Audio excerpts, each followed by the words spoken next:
Kisah pertemuan polwan asal Medan, Sumatera Utara, Bribda Sartika Sinaga, 24 dengan dua anak pencari barang bekas menjadi viral di media sosial.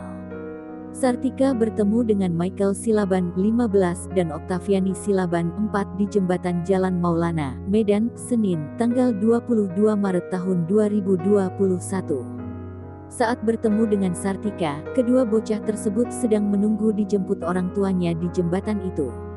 Ia mengaku kasihan dan tak tega melihat Michael dan Okta harus menunggu di pinggir jalan hingga tengah malam.